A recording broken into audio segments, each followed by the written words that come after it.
Prezados alunos, continuando aqui o nosso curso de Física 4D, vamos agora para o tópico 3 da unidade 2. Na unidade 2 estamos falando de mecânica quântica, equação de Schrödinger, e no tópico 3 nós veremos uma aplicação da equação de Schrödinger, que é a aplicação a degraus, de energia potencial, ou degraus de potencial. Então, basicamente, nós vamos falar sobre reflexão em um potencial degrau, efeito túnel e o elétron em um poço de potencial finito. Antes nós tínhamos falado do poço de potencial infinito, certo? Agora vai ser o poço de potencial finito. Nessa primeira parte da apresentação, nós vamos nos restringir ao assunto 1, reflexão em um potencial degrau. Na próxima apresentação falaremos do efeito túnel e do poço de potencial finito. Então, para quem gosta de acompanhar pelos livros, no livro do Tipler é o capítulo 35, seção 4 e 35, seção 2, e no livro do Hardy é o capítulo 38, seção 8, 38, seção 9 e 39, seção 2. Então, o que seria o que está sendo chamado aqui de potencial degrau, ou degrau de potencial, ou degrau de energia potencial?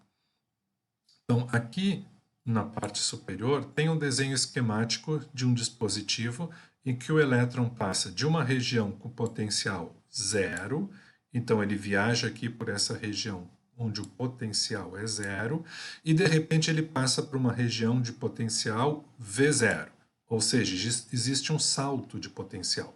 Esse salto de potencial abrupto a gente chama de degrau. Então, existe um degrau de potencial quando o elétron passa dessa região onde o potencial é zero para essa região onde o potencial é V0. Então, aqui vejam, por exemplo, um gráfico. Se nós colocarmos energia em função de x, o potencial é zero numa região, nós vamos considerar o seguinte: da posição x igual a zero para valores menores, o potencial vale zero. Da posição x igual a zero para valores maiores de x, aí o potencial dá um salto e passa a valer V0. Este salto de potencial aqui que acontece numa determinada posição é o tal do degrau que nós estamos falando. Tá, pessoal?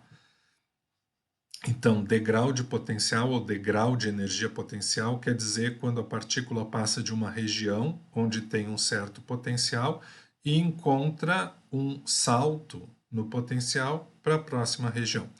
Vejam que nós estamos considerando aqui que a energia total E da partícula é, portanto, maior do que o tamanho do degrau. Depois nós vamos ver o que acontece quando a energia da partícula é menor que o tamanho do degrau, tá?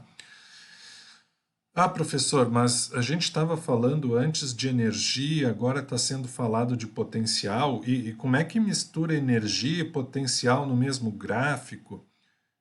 Pois é, né, pessoal? Então, assim, é uma questão de nomenclatura. Eu estava usando com vocês a nomenclatura de energia potencial. Aqui no exemplo está sendo usada a nomenclatura de potencial.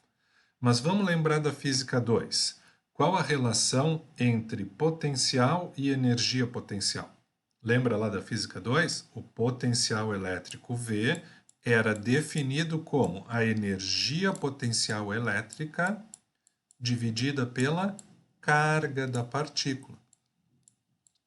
Então, aqui, quando a gente usa os termos degrau de potencial e degrau de energia potencial, a gente está relacionando potencial elétrico e energia potencial elétrica, tá, pessoal? A gente está trabalhando com partículas como elétrons. Então, potencial degrau aqui quer dizer um degrau no valor do potencial. E este valor de potencial está diretamente ligado com o valor da energia potencial. Lembrando que o potencial é energia sobre carga, tá? Então vamos lá, o que acontece quando elétrons encontram no meio do seu caminho um degrau de potencial ou um degrau de energia potencial?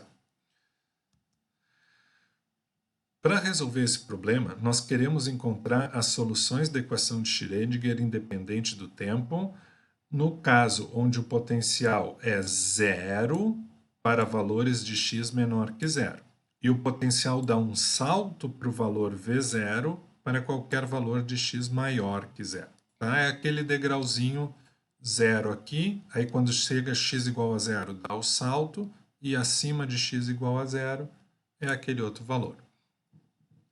Então vejam que aqui eu estou representando de novo a famosa equação do tio Schrödinger no formato independente do tempo, tá? Por isso que a função que aparece aqui é φ de x. Nós estamos pegando a parte espacial, não a função completa psi que tem o tempo e o espaço, tá? Então essa aqui é a equação de Schrödinger independente do tempo que a gente viu nos slides anteriores. Ah, mas aqui era U, tá, pessoal? Aquilo que eu falei para vocês no slide anterior, tá?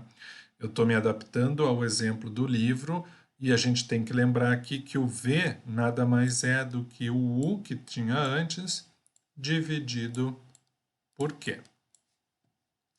Então, como nós estamos buscando soluções estacionárias, por que estacionária? Porque a gente está pegando a função independente do tempo, tá?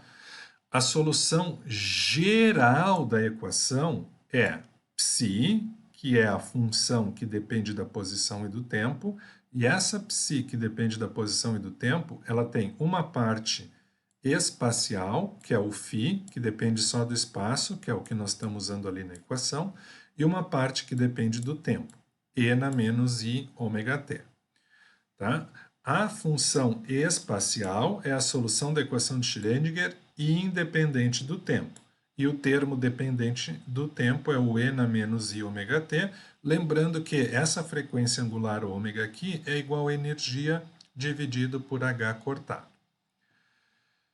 O que significa buscar uma solução estacionária? Uma solução estacionária, pessoal, não quer dizer que o elétron esteja em repouso. Uma solução estacionária também não quer dizer que a função de onda total não depende do tempo, tá? Mesmo se eu achar a solução estacionária, não quer dizer que o psi deixou de depender do tempo. Não, o psi ainda depende do tempo. A parte estacionária eu achei só o φ. Então, por que o nome estacionário? O nome é estacionário porque a densidade de probabilidade de encontrar a partícula não varia no tempo. Tá? Então, não é o elétron que está em repouso, não é a função psi totalmente independente do tempo. É que a densidade de probabilidade de encontrar a partícula, o psi, módulo de psi ao quadrado, não varia com o tempo. Por isso é estado estacionário. Então vamos começar com o caso parecido com o poço infinito. O que acontece se a gente tem uma barreira intransponível? Ou seja, o potencial é zero e de repente ele dá um salto para potencial igual a infinito. Bom, se o potencial é infinito daqui para frente, não tem como o elétron entrar para dentro dessa barreira aqui. Então, a função de onda para x maior que zero é função de onda igual a zero, ou seja, não tem elétron passando de uma barreira infinita, tá? É a mesma coisa lá no poço infinito, o elétron não conseguia passar para fora das barreiras. Aqui, como é uma barreira só, não é um poço, simplesmente o que essa equação φ igual a zero está dizendo aqui é que daqui para cá não tem elétron. Como não tem elétron, φ igual a zero. E para x menor que zero, para essa região aqui, o que acontece? Olha, é parecido com o caso do poço de potencial infinito, certo? É uma região onde a gente tem potencial igual a zero, que quer dizer energia potencial igual a zero. Nós já vimos que, nesse caso, a função de onda pode ser representada assim. A vezes e na ikx mais b vezes e na menos ikx. Lembrem que esses e na ikx e na menos ikx, eles são combinações de seno e cosseno, né, pessoal? Pela fórmula de Euler, a gente pode escrever como exponenciais, mas na verdade são termos combinação de seno e cosseno.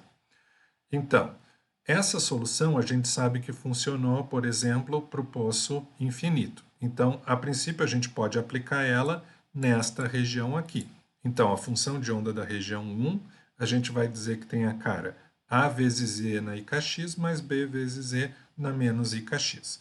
Quem é o K que aparece aqui nessas equações? O K é o famoso número de onda, tá? Ele tem a ver com o inverso do comprimento de onda da onda que representa o elétron. O K ele é exatamente igual à raiz de 2 vezes a massa do elétron vezes a energia do elétron dividido por H cortado. Se for um próton ao invés do elétron, aí se usa a massa do próton, a energia do próton. Tá? É 2 vezes a massa da partícula vezes a energia, tira a raiz disso, divide por H cortado, dá o número de onda da onda associada com a partícula. Nessa função aqui, o primeiro termo, o A vezes E na IKX, corresponde a elétrons que vêm da esquerda. Lembrem que o elétron está sendo representado como onda, então eu represento ele como uma ondinha. Esse termo A vezes E na IKX representa elétrons que vêm daqui e estão indo em direção à barreira, com um determinado momento linear. O momento linear desses elétrons que vêm da direita para, ou desculpa, da esquerda para a direita, que vem em direção à barreira, o momento deles é H cortado K, positivo. Esse segundo termo aqui, B vezes E na menos IKX, ele representa outros elétrons que podem existir nessa região, que são os elétrons que bateram na barreira e ricochetearam. E agora eles voltam indo para menos infinito. Então, o termo B vezes E na menos IKX representa os elétrons que refletiram na barreira e estão voltando para menos infinito. Para esses elétrons que estão voltando, o momento é negativo. O momento é menos H cortado K. Então, a nossa função de onda tem duas partes. A primeira parte representa os elétrons vindo de menos infinito, que irão colidir com a barreira, e a segunda parte representa os elétrons que já colidiram com a barreira e estão voltando para menos infinito. Então, se a nossa função de onda tem esta cara aqui para a região onde x menor que zero, que é onde o potencial é zero, tá?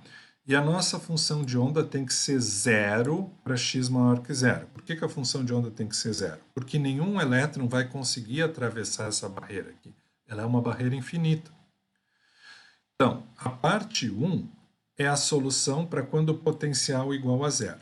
Se o potencial é igual a zero, como é que fica a equação de Schrödinger? Aquele termo do potencial que tinha aqui do lado esquerdo some, certo? Porque o potencial vale zero. Então, a equação fica menos h cortado ao quadrado sobre 2m, é a derivada segunda da φ em relação a x, igual a e vezes φ. A equação de Schrödinger independente do tempo, tá, pessoal? Isso quer dizer que essa minha função de onda φ1 aqui, ela deve satisfazer essa equação. E a minha função de onda φ2 também deve satisfazer a equação. Tá, mas φ2 é zero, então não tem nada aqui, é zero igual a zero, beleza. E φ1, será que φ1 satisfaz essa equação de Schrödinger, independente do tempo para onde o potencial é zero? Sim, ela satisfaz. Nós vimos isso no caso do poço de potencial infinito. Então, relembrando aqui algumas coisas que a gente viu lá. Para satisfazer a equação, as funções de onda devem ser contínuas em todo o espaço. Não pode ter descontinuidade na função de onda. Isso quer dizer aqui que neste ponto, exatamente no ponto onde x igual a zero, que é a fronteira entre a região 1 e a região 2, nesse ponto, os dois φ devem ser iguais. Como φ2 é sempre zero, então, por esse lado aqui, quando chega aqui, φ igual a zero. Isso quer dizer que a φ vindo do outro lado, quando chega aqui, tem que ser zero também. Então, φ1 para x igual a zero deve ser igual a φ2 para x igual a zero, e as duas devem valer zero. Essa é uma condição de continuidade, tá, pessoal? Não pode ter descontinuidade na função de onda da partícula. E a gente vê que essa condição implica em A igual a menos B, ou B igual a menos A. Por quê? Olha só, quando x vale zero, esse x aqui é zero e esse x é zero. E elevado a zero é 1, certo, né, pessoal? Então, o φ1 vai ser A vezes 1 mais B vezes 1, ou seja, φ1 vai ser A mais B. Esse A mais B, neste ponto, tem que valer zero por causa da continuidade da função. Então, qual é o único jeito de A mais B valer zero? É se o A for igual a menos B. Então, aqui eu substituo o B, que tinha na equação, por menos A. E aí eu vejo que a minha função de onda, do lado 1, pode ser escrita como A vezes Z na IKX, menos A vezes Z na menos IKX. Pega esse termo aqui e aplica na equação de Euler, aquela equação que a gente transforma o E na IKX em seno e cosseno, tá, pessoal? Se a gente pega isso aqui, aplica a equação de Euler, a gente vai ver que o resultado que a gente obtém é esse aqui. A função de onda do lado esquerdo aqui, dos elétrons que estão vindo para bater na barreira, ou dos elétrons que colidiram com a barreira e estão voltando, ela pode ser expressa de uma forma geral por A' vezes seno de kx. Ok, então a nossa função de onda das partículas do lado esquerdo é a linha seno de kx. E a função de onda para as partículas do lado direito do degrau? A função de onda é zero. Ah, mas e se eu tiver uma partícula vindo da direita aqui para a esquerda? Não, não tem esse. O exercício era proposto com a partícula vem do potencial zero e encontra a barreira, e no desenho a partícula estava vindo da esquerda. Então nós não estamos considerando nenhuma partícula vindo da direita. Por isso que não tem nada ali do lado direito, tá? Só está sendo considerado partículas vindo da esquerda. Se a função φ tem esse valor aqui, como é que fica a densidade de probabilidade π de xt ao quadrado? Tá? Como é que calcula a π? A gente faz π ao quadrado, o módulo é o π multiplicado pelo π conjugado complexo. Lembram dessa historinha? Foi nos slides anteriores lá da aula de equação de Schrödinger. Então, se a gente escreve a função π como A seno de kx vezes e na menos i ômega t, e essa aqui como A complexo conjugado seno de kx vezes e na mais i ômega t, e faz a multiplicação das duas para encontrar o módulo de π ao quadrado, a gente chega neste resultado aqui. O que me diz o resultado? A densidade de probabilidade de encontrar a partícula do lado esquerdo do degrau é amplitude ao quadrado vezes seno ao quadrado de kx, para qualquer x menor que zero. E a probabilidade de encontrar a partícula do outro lado é zero, porque a função de onda daquele lado é zero. Então não tem probabilidade de encontrar a partícula lá. Ó, pessoal, aqui está dando um desenho da densidade de probabilidade. Vejam que a densidade de probabilidade tem máximos e mínimos, ou seja, não é a mesma probabilidade de encontrar as partículas em todos os lugares. Por que essa densidade de probabilidade tem máximos e mínimos? Porque nós vimos que a função que entra aqui é uma função que tem seno. E quando a gente faz o seno ao quadrado, a gente obtém alguma coisa desse tipo aqui. Um detalhe. Quem é o K que aparece na equação? É o número de onda do elétron. O número de onda do elétron é a raiz de 2 vezes a massa do elétron vezes a energia do elétron sobre H. Mas olha que coisa interessante aqui. Nós não estamos falando de um poço onde só pode existir meios comprimentos de onda dentro do poço. Nós estamos falando da região x igual a zero e aí vai para a esquerda até menos infinito. Ou seja, o elétron não está confinado. E se o elétron não está confinado, o que acontece com esse número de onda aqui? Ele não tem esse confinamento de que tem que ser sempre o número inteiro de meios comprimentos de onda. E se não tem esse confinamento, K pode ter qualquer valor. E E pode ter qualquer valor também. Então, nesse caso aqui, onde os elétrons vêm e encontram uma barreira que não é o poço, É diferente do caso do poço, onde tinha duas barreiras. Ao contrário do que a gente observou lá no caso do poço de potencial infinito, aqui nesse caso o número de onda pode ter qualquer valor e a energia do elétron pode ter qualquer valor também. Portanto, a energia não será quantizada. Esse é um problema onde a gente não tem energia quantizada. Isso é uma consequência do fato de que, nesse caso, o elétron não está confinado. Então, falando um pouquinho sobre as condições iniciais e as condições de contorno desse problema. Tá? Na solução do problema, a gente supôs que, para a região x menor que zero, a função de onda tinha essa cara aqui. Aquela historinha do um termo que representa o elétron vindo de menos infinito até o potencial e outro termo que representa o elétron depois que bateu na barreira, voltando para menos infinito. Tá? Esses dois termos são solução da equação de Schrödinger para quando o potencial vale zero. O primeiro termo corresponde a elétrons vindo da esquerda em direção à barreira infinita. O segundo termo corresponde aos elétrons que refletiram na barreira e estão indo de volta para menos infinito para não retornar nunca mais. Então, o primeiro termo aqui é o que a gente chama de condição inicial.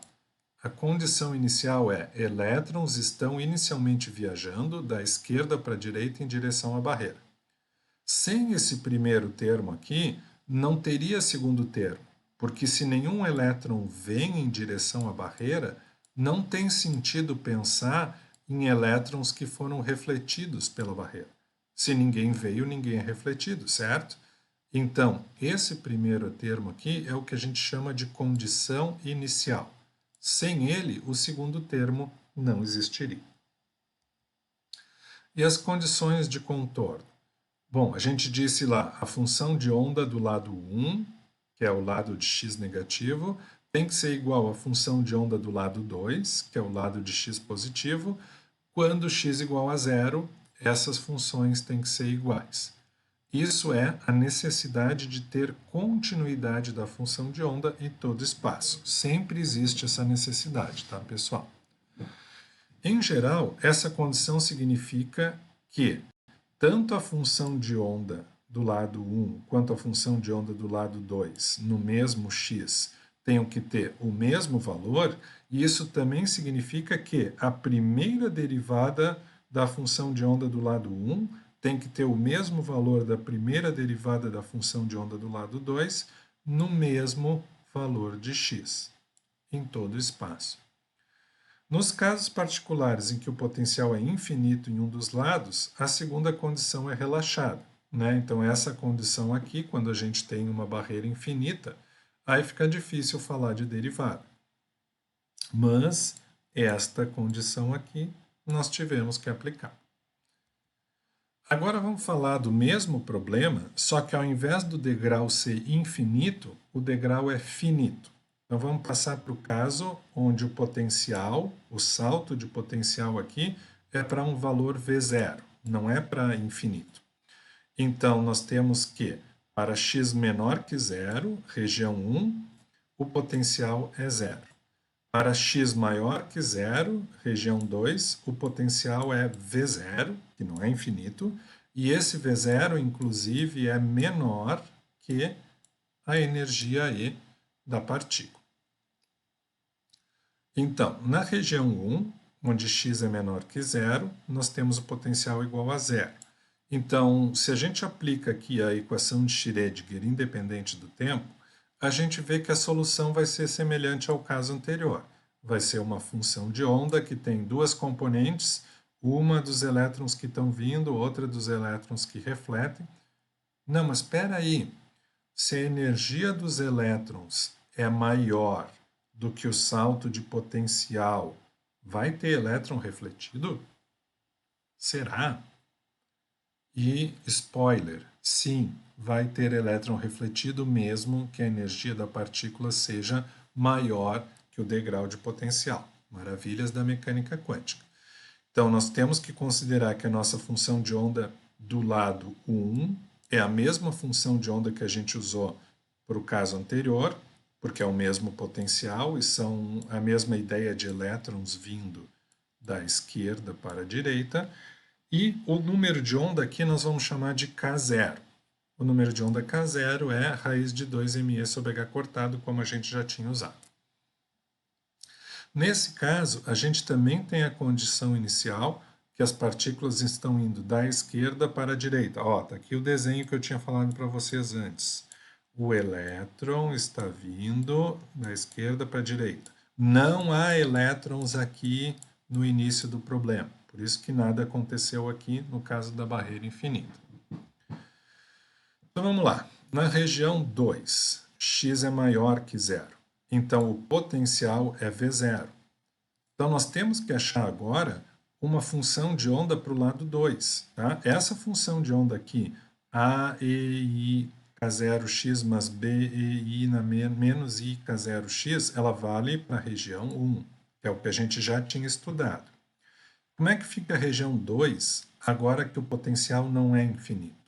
Então, se existe o potencial, deve existir uma função de onda. A gente deveria resolver a equação de Schrödinger com a função de onda. Então, a gente vai ter... Vamos fazer o seguinte, vamos propor uma solução parecida com a do outro caso. Vamos dizer que existe uma psi do lado 2, uma φ do lado 2, que é c vezes z na ikx mais d vezes z na menos ikx. É a mesma forma, só que a gente troca aqui A e B por C e D para dizer que é diferente, tá? E o número de onda K? Detalhe, pessoal, se o elétron passou da barreira, a energia dele não é mais E. Ele passou da barreira V0, então a energia que sobrou para ele é E menos V0, porque ele passou da barreira. Então, por isso que lá do lado esquerdo a gente chamou o número de onda de K0, e aqui do lado direito a gente está chamando o número de onda de K, porque a energia dos dois lados é diferente, tá, pessoal? Então, o segundo termo desta função aqui, o que esse termo aqui representa? Ele representaria elétrons que se deslocam em direção ao degrau vindo da direita para a esquerda. Como a condição inicial não pressupõe elétrons vindo da direita, na verdade a gente não deve usar esse termo aqui, certo? Esse termo representaria o quê? Menos K. Então são coisas indo para o lado esquerdo. Ele representaria elétrons vindo da direita para a esquerda. Isso não estava na nossa condição inicial do problema. Então quer dizer que esse termo aqui não deve fazer parte da equação. No nosso caso, D deve ser igual a zero e, portanto, a função de onda do lado direito do degrau, ela deve ser simplesmente C vezes Z na IKX, porque nós só temos os elétrons que atravessam o degrau. Nós não temos elétrons vindo do outro lado e batendo no degrau ao contrário.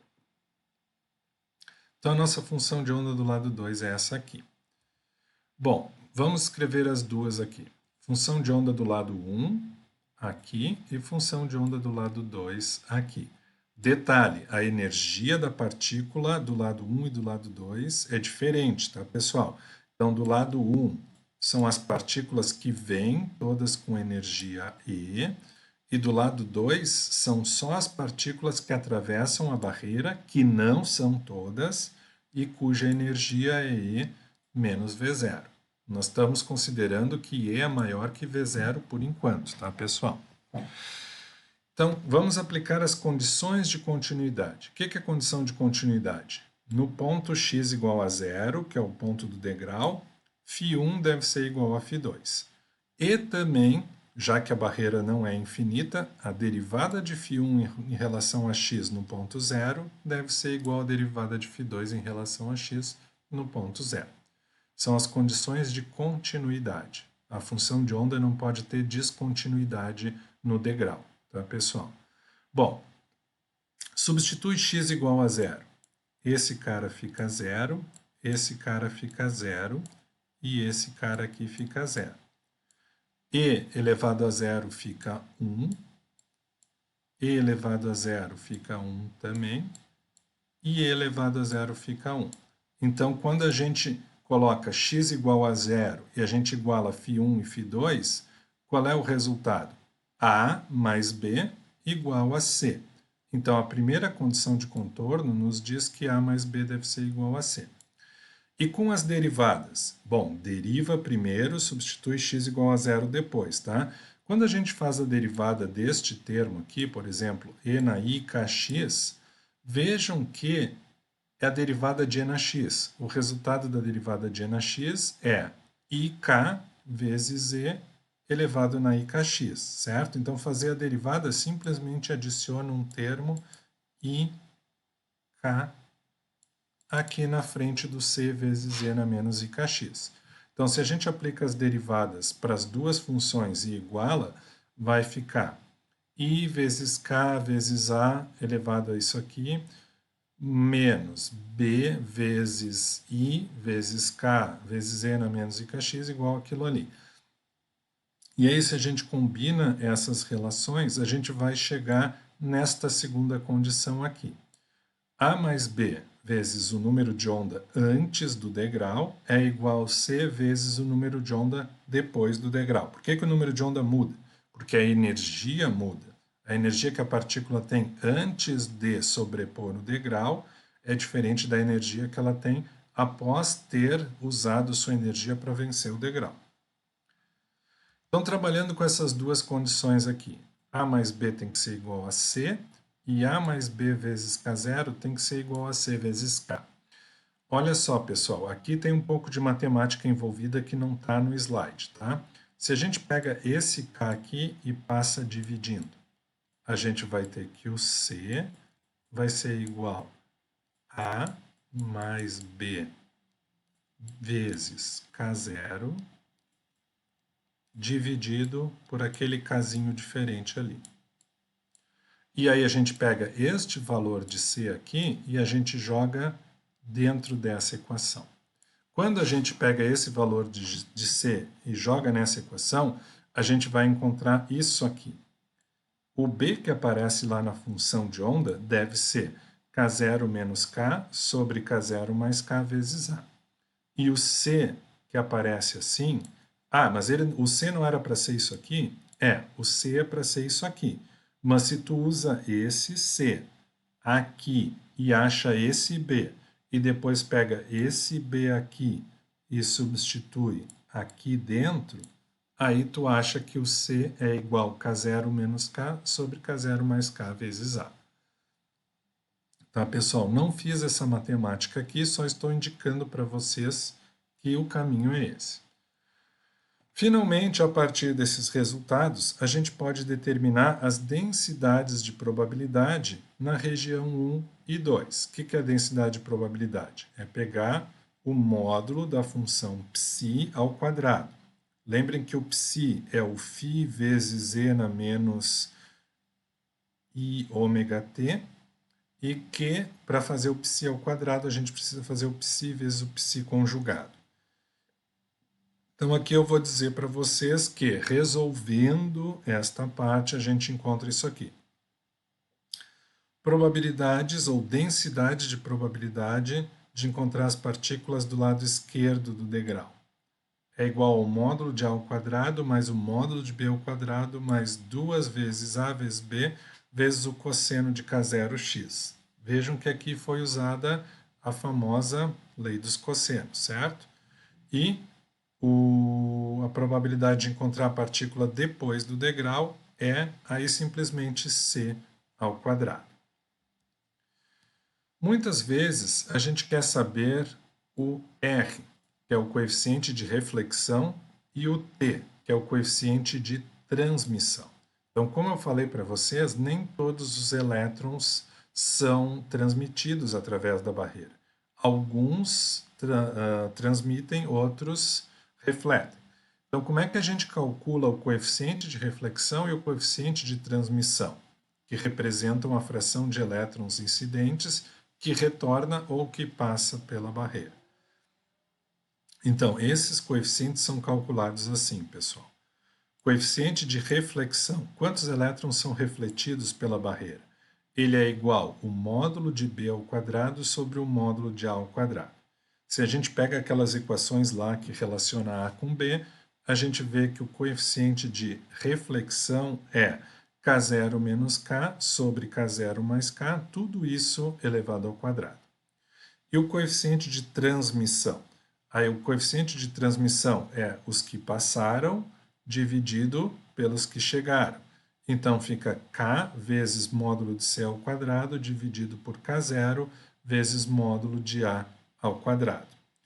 Então isso aí acaba resultando em 4K0K sobre K0 mais K elevado ao quadrado. Como a gente deveria esperar, a soma do coeficiente de reflexão com o coeficiente de transmissão tem que dar 1. Então, essas duas contas que nós fizemos aqui em cima, elas devem ser normalizadas de forma que R mais T seja sempre igual a 1. Ou seja, ou o elétron é refletido ou ele é transmitido. A parte que é refletida é aquela parte do B na função de onda que corresponde aos elétrons que bateram e voltaram para menos infinito. A parte que é transmitida agora é a parte C da função de onda, que são aqueles que venceram o degrau de potencial. Vejam que esses coeficientes estão escritos em função de K. Quem é esse diabo desse K mesmo? O número de onda. Então vejam que o número de onda está relacionado com a energia, certo? Raiz de 2ME. Então a relação entre as energias do degrau e da partícula vai dizer qual é a fração de partículas que são refletidas e qual é a fração de partículas que são transmitidas em cada caso.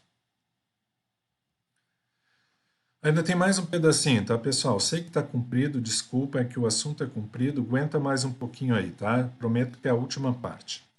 O que aconteceria com a nossa análise do potencial degrau, ou do degrau de potencial, se as partículas chegam com energia menor que V0? Ou seja, é o mesmo salto de potencial do caso anterior, tá? O potencial é zero, aqui o potencial é V0, só que agora a energia das partículas é menor que o degrau de potencial. Ah, fácil! Todas as partículas vão ser refletidas porque a energia é menor que o degrau de potencial. Nós não podemos pensar classicamente, tá, pessoal? Classicamente, esse argumento faz sentido, mas do ponto de vista quântico, não é bem assim. Então, se o degrau não é infinito, existe uma probabilidade de que a partícula consiga atravessar o degrau, mesmo sem ter energia maior que o potencial do degrau. Depois nós vamos ver uma coisa chamada efeito túnel, e aí a gente vai entender por que a partícula consegue tunelar através da barreira de potencial. Então vamos ver rapidinho aqui como é que fica o caso do potencial degrau de potencial, para quando E é menor do que V0. A energia da partícula é menor que o salto em potencial que tem ali na posição x igual a zero. Bom, pessoal, nesse caso vai complicar. Como o E é menor que o V0, putz, então quer dizer que a partícula que passa, ela tem uma energia negativa, certo? Se ela tinha energia E e ela passou por uma barreira V0, que é menor que E, ela tem energia negativa. Se ela tem energia negativa, o número de onda dela é uma função complexa. Então, nós temos que prever que a partícula que consegue atravessar é uma partícula que atravessa como se tivesse atravessado com energia negativa. Então, o número de onda dela é I vezes alfa. E o alfa é quem? Raiz de 2m vezes V0 menos E. Por que inverteu? Porque o alfa é a parte não imaginária, então a gente pega o maior menos o menor, fica V0 menos E aqui, certo? É I vezes alfa. O I leva em conta que o E é menor que o V0 e o alfa dá o módulo, raiz de 2m vezes a diferença entre V0 e E sobre H cortado. Então isso quer dizer que agora a nossa função de onda vai ser escrita como C vezes E na menos EAX. Eu poderia ter um termo também D vezes E na mais EAX, mas esse termo aqui representaria partículas vindo de mais infinito em direção ao degrau. E nós não temos isso na nossa condição inicial. Então, o último termo aqui, na verdade, a gente nem teria ele. E também ele diverge exponencialmente, tá? É uma exponencial que diverge. Então, D deve ser nulo. E a gente tem que, neste caso, a função de onda do lado direito do degrau deve ser C vezes E na menos AX, onde A é a parte de módulo, a raiz de 2m V0 menos E sobre H cortado. Como é que é a função de onda do outro lado do degrau, dos elétrons que chegam e refletem? É a mesma do caso anterior, certo? Porque nós não mudamos nada do lado esquerdo. O que mudou foi a altura da barreira e a energia inicial. Então, as partículas chegam e refletem com um número de onda K0 proporcional à energia E que elas tinham no início. As partículas que conseguem atravessar a barreira de potencial, aí elas têm um coeficiente alfa, sendo que esse alfa é raiz de 2m vezes a diferença de energia entre a barreira e a energia da partícula sobre H cortado. Lembrem que aqui o alfa, a gente está representando que o K, que seria o número de onda ali, é igual a I vezes alfa. Tá? Então, o I é a parte imaginária, o alfa é essa parte aqui. Então, se a gente substitui K igual a I vezes alfa, nos termos de reflexão e transmissão, a gente obtém reflexão, B ao quadrado sobre A ao quadrado, K0 menos I alfa sobre K0 mais I alfa ao quadrado, dá 1. E transmissão, igual a 0, pois T deve ser um número real e R mais T deve ser igual a 1.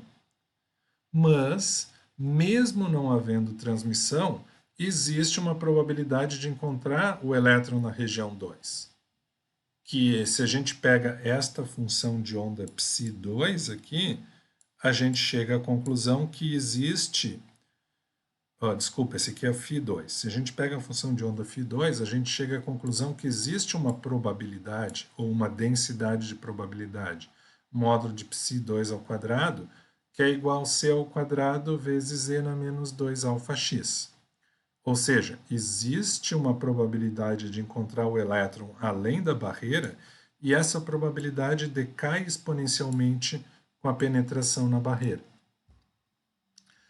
Tá, mas peraí, agora embolou tudo aqui. Não está dizendo que não tem transmissão? Pois é, está dizendo que não tem transmissão. Então, como é que me vem com essa história de que mesmo não havendo transmissão, tem probabilidade de encontrar o elétron na região 2? É que pode acontecer uma coisa, pessoal, que se chama tunelamento. Tunelamento não é transmissão, tá? Os dois começam com a letra T, mas tunelamento não é transmissão. Então, fica aqui o mistério para a próxima videoaula, tá?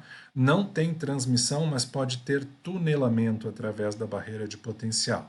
E por isso que existe uma probabilidade de encontrar o elétron na região 2, mesmo que o coeficiente de transmissão seja 0. Falaremos mais disso na próxima aula.